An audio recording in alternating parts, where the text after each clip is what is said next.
Chapter 4 of The Great Gatsby.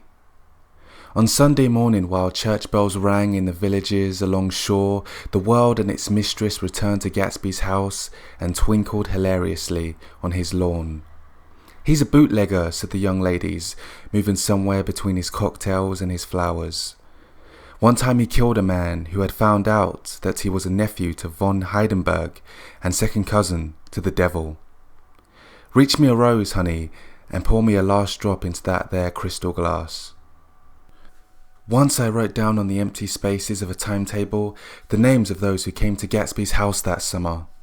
It is an old timetable now, disintegrating at its folds and headed, "This schedule, in effect, July 5th, 1922. But I can still read the grey names, and they will give you a better impression than my generalities of those who accepted Gatsby's hospitality and paid him the subtle tribute of knowing nothing whatever about him. From West Egg then came the Chesterbeckers and the Leaches and a man named Bunsen whom I knew at Yale, and Dr. Webster Sivet who was drowned last summer up in Maine. And the Hornbeams, and the Willie Voltaires, and a whole clan named Blackbuck, who always gathered in a corner and flipped up their noses like goats at whosoever came near. And the Ismays, and the Christies, or rather Hubert Erkbach, and Mr. Christie's wife, and Edgar Beaver, whose hair they say turned cotton white one winter afternoon for no good reason at all. Clarence Endive was from East Egg, as I remember. He came only once, in white knickerbockers, and had a fight with a bum named Etty in the garden.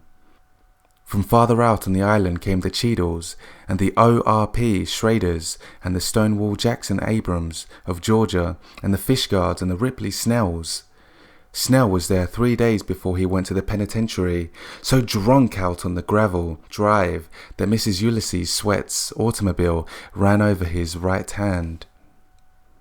The Danceys came too, and S.B. Whitebait, who was well over 60, and Maurice A. Flink, and the Hammerheads, and Beluga, the tobacco importer, and Beluga's girls. From West Egg came the Poles and the Mulreadys, and Cecil Roebuck, and Cecil Shone, and Gulick, the state senator, and Newton Orchid, who controlled films par excellence, and Eckhorst, and Clyde Cohen, and Don S. Schwartz, the son, and Arthur McCarty, all connected with the movies in one way or another. And the Catlips, and the Benbergs, and G.L. Muldoon, brother to that Muldoon who afterwards strangled his wife. D'Arfontano, the promoter, came there, and Ed Legros, and James B. Rockgut Ferret, and the de Jongs, and Ernest Lilly. They came to gamble, and when Ferret wandered into the garden, it meant he was cleaned out, and associated traction would have to fluctuate profitably next day. A man named Klipspringer was there so often and so long that he became known as the Boarder. I doubt if he had any other home. Of theatrical people there was Gus Wise, and Horace O'Donovan, and Lester Mayer, and George Duckweed, and Francis Ball. Also from New York were the Chromes, and the Back-Yossens, and the Denekers, and Russell Betty, and the Corrigans, and the Kellehers, and the Dewars, and the Scullys, and S.W. Belcher, and the Smirks, and the young Quinns, divorced now, and Henry L. Palmetto, who killed himself by jumping in front of a subway train in Times Square. Benny McClenaghan arrived always with 4 girls. They were never quite the same ones in physical person, but they were so identical, one with another, that it inevitably seemed they had been there before. I have forgotten their names. Jacqueline, I think, or else Consuela, or Gloria, or Judy, or June, and their last names were either the melodious names of flowers and months, or the sterner ones of the great American capitalists, whose cousins, if pressed, they would confess themselves to be. In addition to all these, I can remember that Faustina O'Brien came there at least once, and the Baedeker girls, and young Brewer, who had his nose shot off in the war, and Mr. Albruxberger, and Miss Hagg, his fiancée, and Ardita Fitzpeters, and Mr. P. Jewett, once head of the American Legion, and Miss Claudia Hip, with a man reputed to be her chauffeur, and a prince of something whom we called Duke, and whose name, If I ever knew it, I have forgotten. All these people came to Gatsby's house in the summer. At 9 o'clock one morning late in July, Gatsby's gorgeous car lurched up the rocky drive to my door and gave out a burst of melody from its three-noted horn. It was the first time he had called on me, though I had gone to 2 of his parties, mounted in his hydroplane, and, at his urgent invitation, made frequent use of his beach. "Good morning, old sport. You're having lunch with me today and I thought we'd ride up together." He was balancing himself on the dashboard of his car with that resourcefulness of movement that is so peculiarly American. That comes, I suppose, with the absence of lifting work or rigid sitting in youth, and, even more, with the formless grace of our nervous, sporadic games. This quality was continually breaking through his punctilious manner in the shape of restlessness. He was never quite still. There was always a tapping foot somewhere, or the impatient opening and closing of a hand. He saw me looking with admiration at his car. "It's pretty, isn't it, old sport?" He jumped off to give me a better view. "Haven't you seen it before?" I'd seen it. Everybody had seen it. It was a rich cream colour, bright with nickel, swollen here and there in its monstrous length, with triumphant hat boxes and supper boxes and tool boxes, and terraced with a labyrinth of windshields that mirrored a dozen suns. Sitting down behind many layers of glass in a sort of green leather conservatory, we started to town. I had talked with him perhaps half a dozen times in the past month, and found, to my disappointment, that he had little to say. So my first impression that he was a person of some undefined consequence had gradually faded, and he had become simply the proprietor of an elaborate roadhouse next door. And then came that disconcerting ride. We hadn't reached West Egg Village before Gatsby began leaving his elegant sentences unfinished and slapping himself indecisively on the knee of his caramel-coloured suit. "Look here, old sport," he broke out surprisingly. "What's your opinion of me, anyhow?" A little overwhelmed, I began the generalized evasions which that question deserves. "Well, I'm going to tell you something about my life," he interrupted. "I don't want you to get a wrong idea of me from all these stories you hear." So he was aware of the bizarre accusations that flavoured conversation in his halls. "I'll tell you God's truth." His right hand suddenly ordered divine retribution to stand by. "I am the son of some wealthy people in the Middle West, all dead now. I was brought up in America but educated at Oxford because all my ancestors have been educated there for many years. It is a family tradition." He looked at me sideways, and I knew why Jordan Baker had believed he was lying. He hurried the phrase "educated at Oxford," or swallowed it, or choked on it as though it had bothered him before. And with this doubt his whole statement fell to pieces, and I wondered if there wasn't something a little sinister about him after all. "What part of the Middle West?" I inquired casually. "San Francisco." "I see. My family all died and I came into a good deal of money." His voice was solemn, as if the memory of that sudden extinction of a clan still haunted him. For a moment I suspected that he was pulling my leg, but a glance at him convinced me otherwise.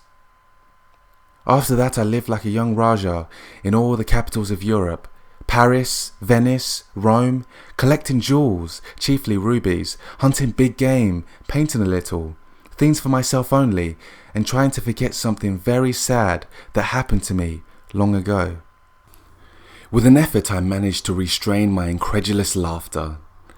The very phrases were worn so threadbare that they evoked no image, except that of a turbaned character, leaking sawdust at every pore as he pursued a tiger through the Bois de Boulogne.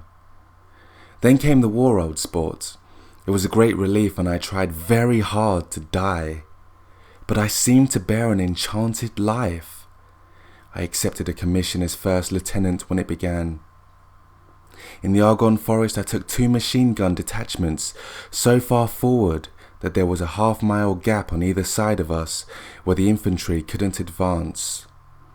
We stayed there 2 days and 2 nights, 130 men with 16 Lewis guns, and when the infantry came up at last they found the insignia of 3 German divisions among the piles of dead.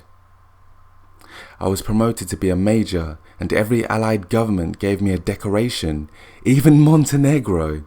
Little Montenegro down on the Adriatic Sea.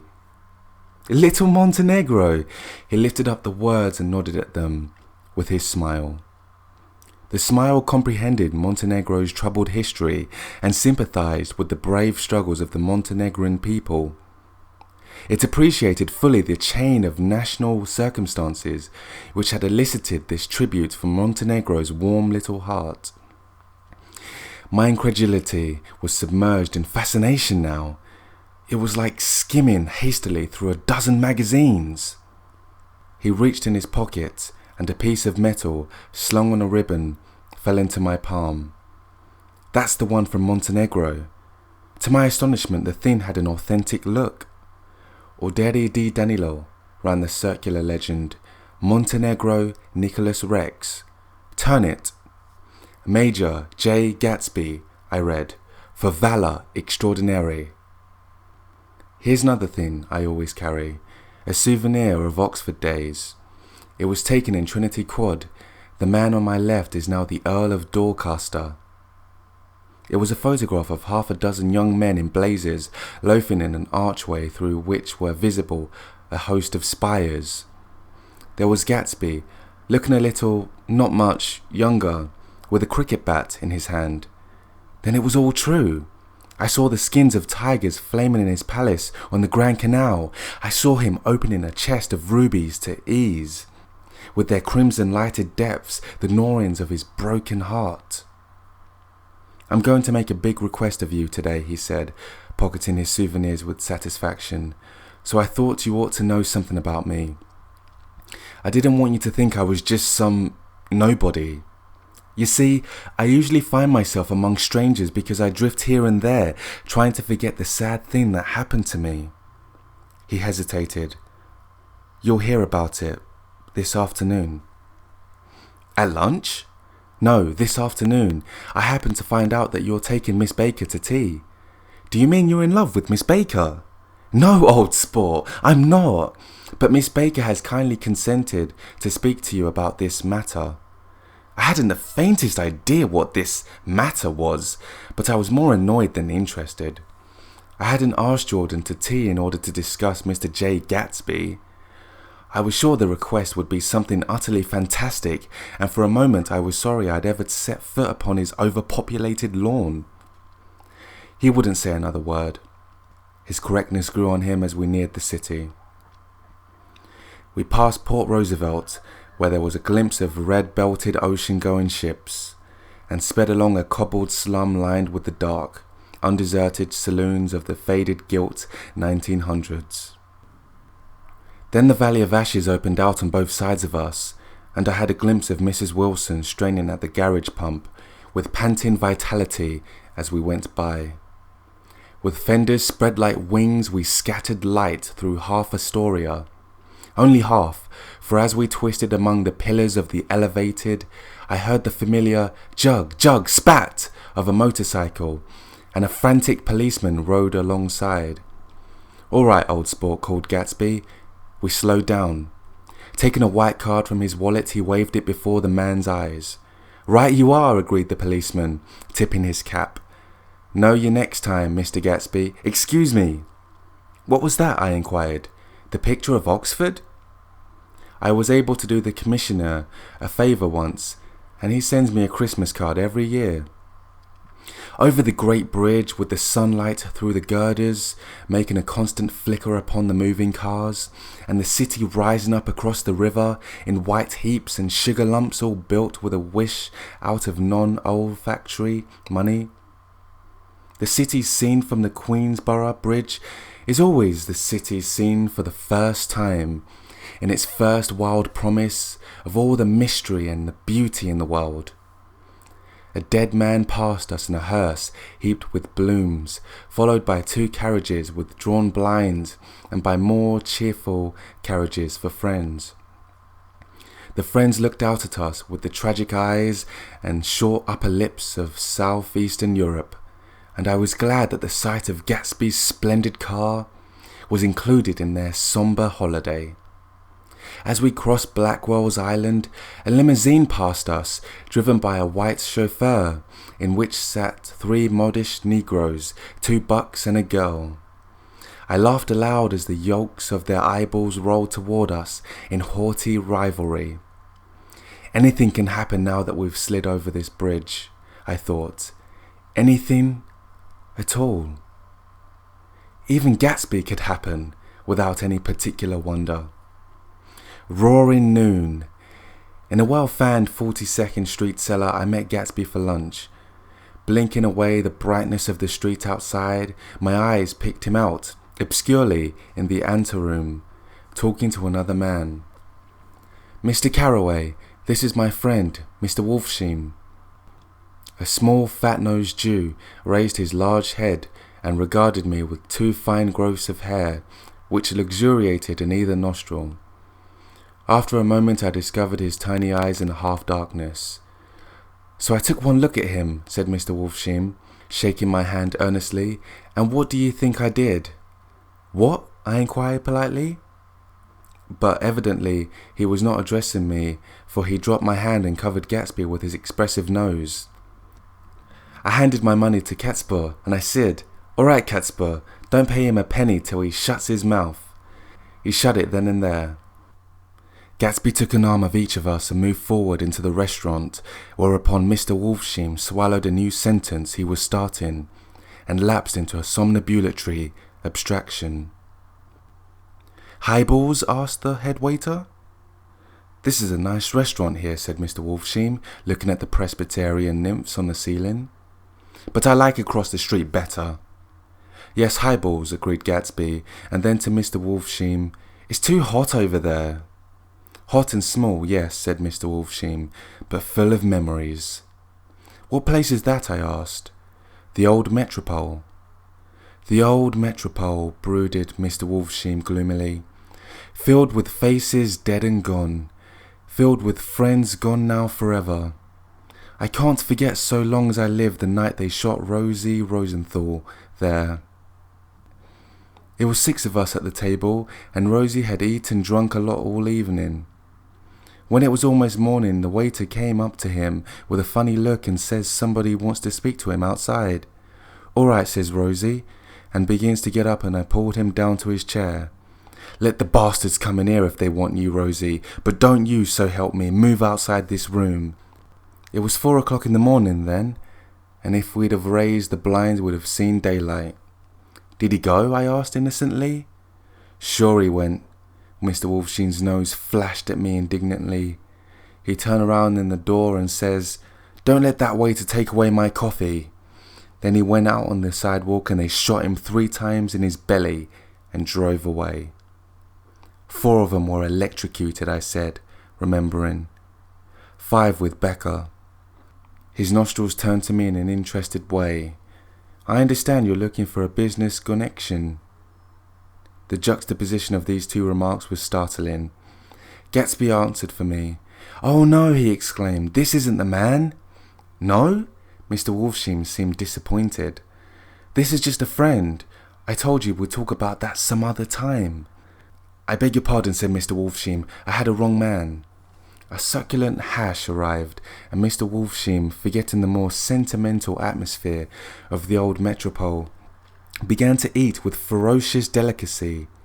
His eyes, meanwhile, roved very slowly all around the room.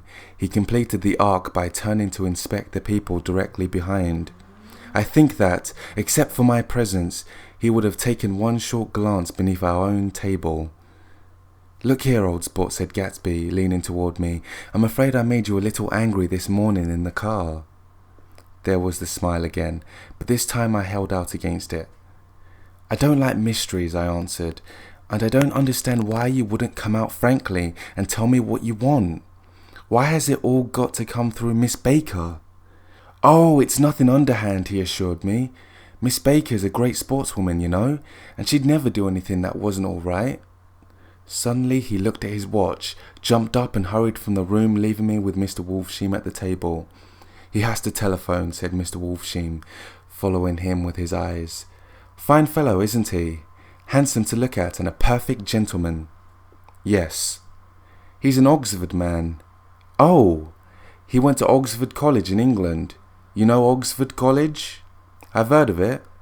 It's one of the most famous colleges in the world." "Have you known Gatsby for a long time?" I inquired. "Several years," he answered in a gratified way. "I made the pleasure of his acquaintance just after the war, but I knew I had discovered a man of fine breeding after I talked with him for an hour. I said to myself, there's the kind of man you'd like to take home and introduce to your mother and sister." He paused. "I see you're looking at my cuff buttons." I hadn't been looking at them, but I did now. They were composed of oddly familiar pieces of ivory. "Finest specimens of human molars," he informed me. "Well," I inspected them, "that's a very interesting idea." "Yeah." He flipped his sleeves up under his coat. "Yeah, Gatsby's very careful about women. He would never so much look at a friend's wife." When the subject of this instinctive trust returned to the table and sat down, Mr. Wolfsheim drank his coffee with a jerk and got to his feet. "I have enjoyed my lunch," he said, "and I'm going to run off from you two young men before I outstay my welcome." "Don't hurry, Mayor," said Gatsby, without enthusiasm. Mr. Wolfsheim raised his hand in a sort of benediction. "You're very polite, but I belong to another generation," he announced solemnly.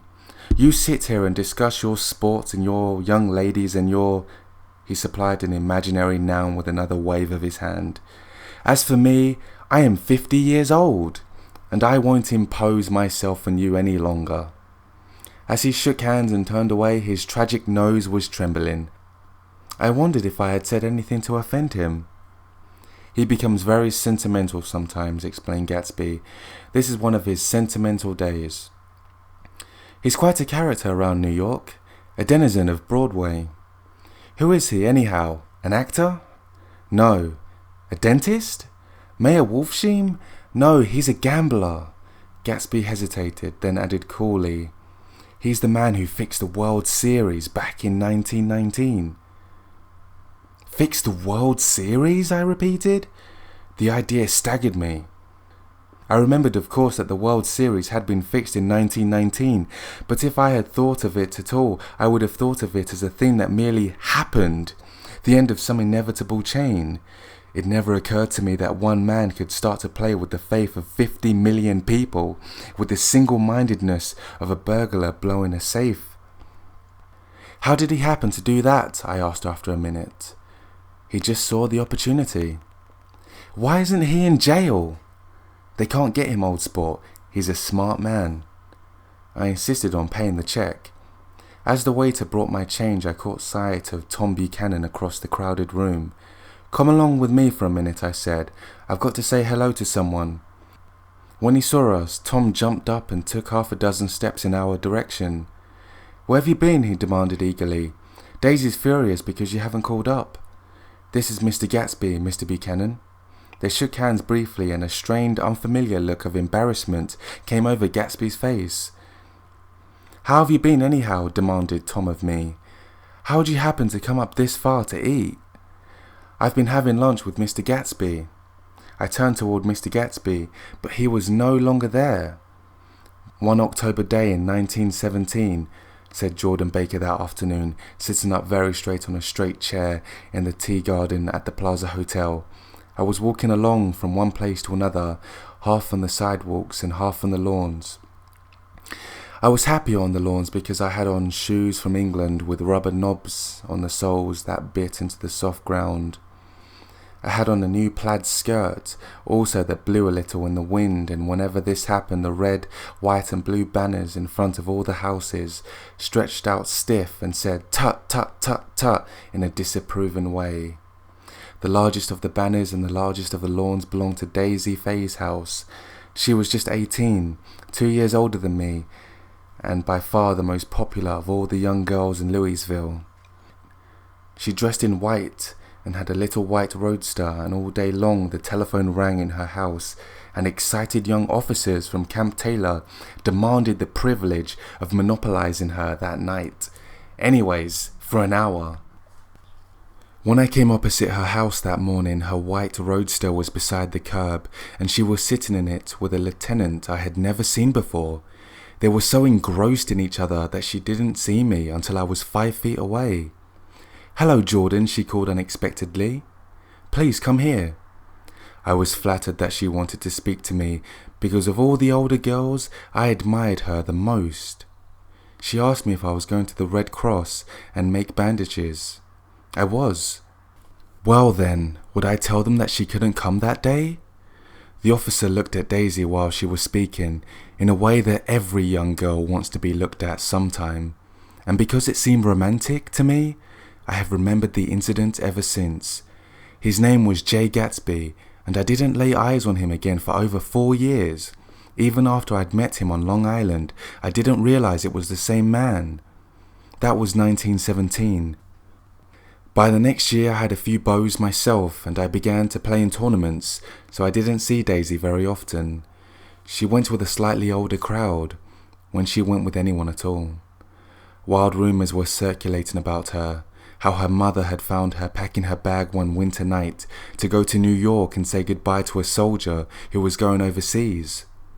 She was effectually prevented, but she wasn't on speaking terms with her family for several weeks.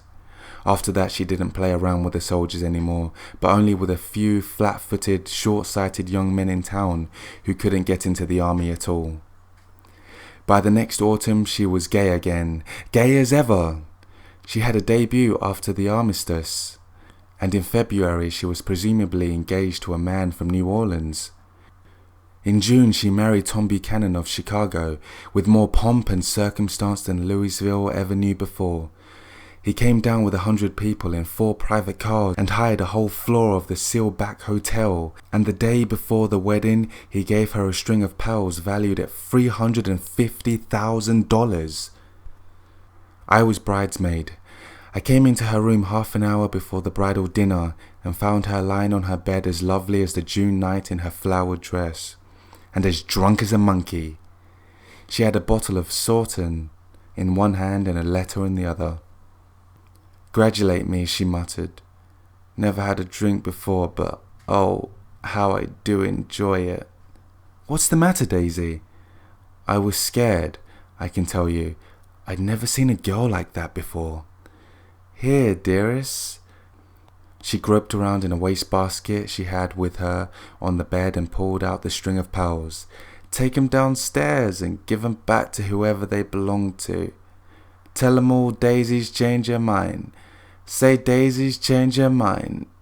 She began to cry. She cried and cried. I rushed out and found her mother's maid, and we locked the door and got her into a cold bath. She wouldn't let go of the letter. She took it into the tub with her and squeezed it up into a wet ball, and only let me leave it in the soap dish when she saw that it was coming to pieces like snow. But she didn't say another word. We gave her spirits of ammonia and put ice on her forehead and hooked her back into her dress, and half an hour later, when we walked out of the room, the pearls were around her neck and the incident was over. Next day at 5 o'clock, she married Tom Buchanan without so much as a shiver and started off on a 3-month trip to the South Seas. I saw them in Santa Barbara when they came back, and I thought I'd never seen a girl so mad about her husband.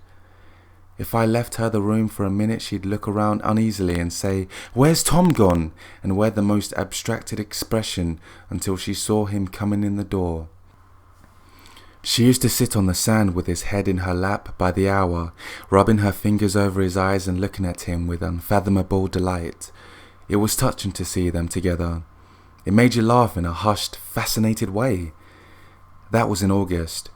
A week after I left Santa Barbara, Tom ran into a wagon on the Ventura Road one night and ripped a front wheel off his car.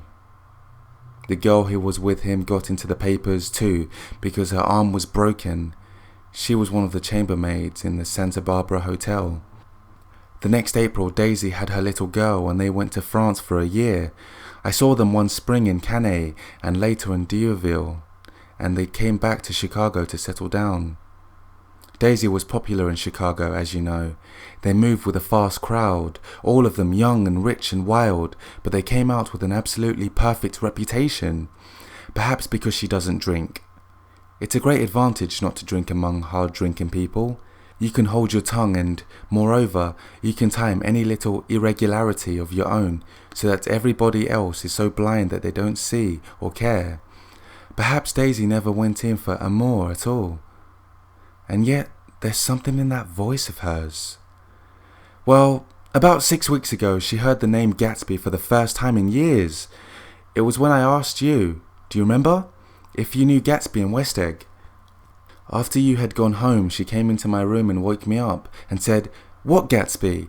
And when I described him, I was half asleep. She said in the strangest voice that it must be the man she used to know. It wasn't until then that I connected this Gatsby with the officer in her white car. When Jordan Baker had finished telling all this, we had left the plaza for half an hour and were driving in a Victoria through Central Park. The sun had gone down behind the tall apartments of the movie stars in the West 50s, and the clear voices of girls, already gathered like crickets on the grass, rose through the hot twilight.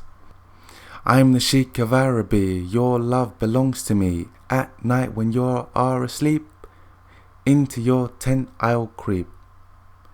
It was a strange coincidence, I said, but it wasn't a coincidence at all. Why not? Gatsby bought that house so that Daisy would be just across the bay. Then it had not been merely the stars to which he had aspired on that June night. He came alive to me, delivered suddenly from the womb of his purposeless splendour. "He wants to know," continued Jordan, "if you'll invite Daisy to your house some afternoon and then let him come over." The modesty of the demand shook me. He had waited 5 years and bought a mansion where he dispensed starlight to casual moths so that he could come over some afternoon to a stranger's garden. Did I have to know all this before he could ask such a little thing? He's afraid. He's waited so long. He thought you might be offended. You see, he's a regular tough underneath it all. Something worried me. Why didn't he ask you to arrange a meeting? He wants her to see his house, she explained, and your house is right next door. Oh!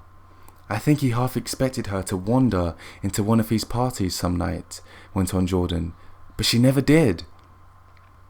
Then he began asking people casually if they knew her, and I was the first one he found.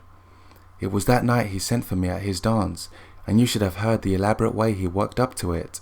Of course, I immediately suggested a luncheon in New York, and I thought he'd go mad. "I don't want to do anything out of the way," he kept saying. "I want to see her right next door."